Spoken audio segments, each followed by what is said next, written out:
So I'm going to talk about the new innovative lens called the CM T-Flex lens, a new option for these kinds of aphakic patients or other secondary IOL options. So this is a case of a 360-degree subluxated lens, as you can see. So as this thing, it's planned for a lensectomy, vitrectomy with a secondary IOL. So as the main question, why the main innovation that came into my head 3 years back was, already we have gone through the entire thing in the same order. The first suture techniques that was there, and it is time tested for 2 decades, and then came the glued IOL technique by Hamar Agarwal, and it's already crossed a decade. And I think Kala has the largest series of these cases. And then the great innovators that came by, the XNIC technique, Prabhu and his team who are here, and the Yamane technique, and now the modification. But one thing that was striking me was these are all three-piece lenses and different ways of externalization of the haptics. So I think why not we design a haptic that is something specific for these kinds of aphakic patients. So that is how this whole concept of this new IOL design had come about. But as already the previous speakers are mentioned, the main thing is about the 0-180 degree marking for any scleral fixated lenses. So use the Ashwin glued IOL marker, make the 0-180 degrees. I think Kala is very clearly and very slowly described for all the beginners that you make a 2 by 2.5 scleral flaps. I do it with a crescent blade because we're used to SICS surgeries a lot, and also have a small counter traction in the end so that you don't tear away these scleral flaps. And then you introduce 1.5 millimeters away from the limbus, the 23 gauge needle inside. So after doing this on either side, so now we have a lens that is dangling there. So one new thing that I did here is I didn't want the lens to fall back, because I know all my VR colleagues here will agree it is difficult to room the lens once it falls back.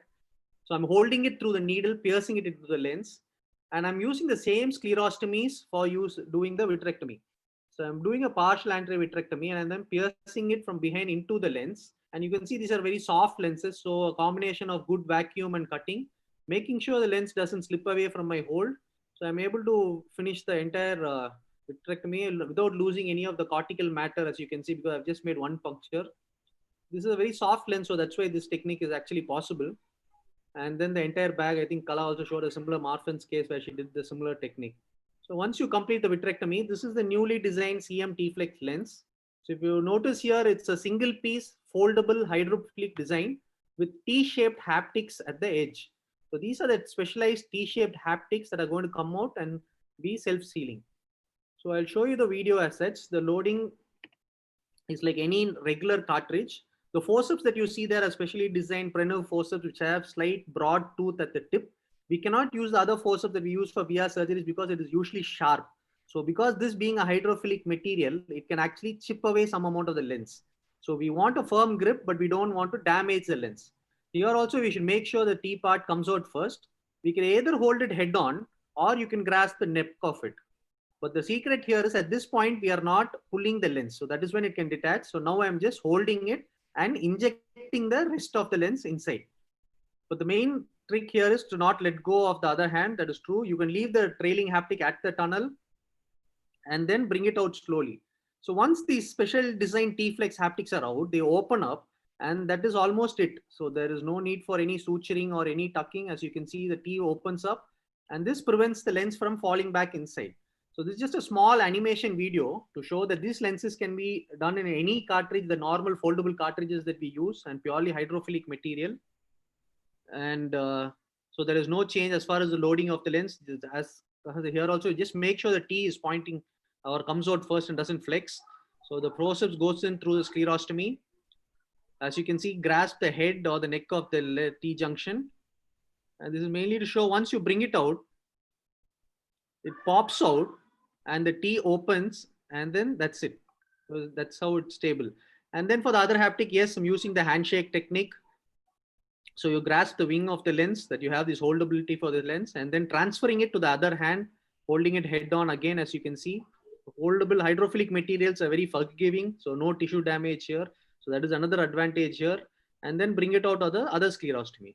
So once that is done, I think we're the end of the surgery. So there's nothing else more to do actually in this particular procedure. So you have very round pupils, as you can see, at the end of the procedure. The surgery is actually over, so we just remove the trocar.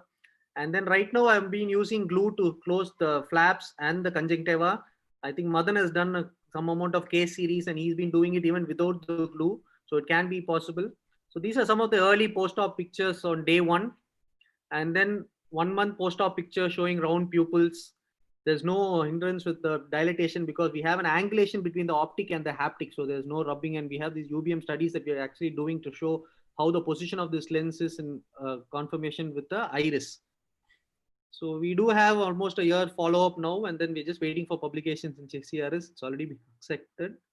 So that's my simple lens design. And me being the last speaker, I don't want to be standing before dinner for any one of you. So in this Corona times, stay Corona negative, but be positive in your thinkings. And I think this is the time you can think out of the box and come out with something different. So thank you. And thank you once again. Great, Dr. Naveen. Thank you so much for doing this program. Thank you.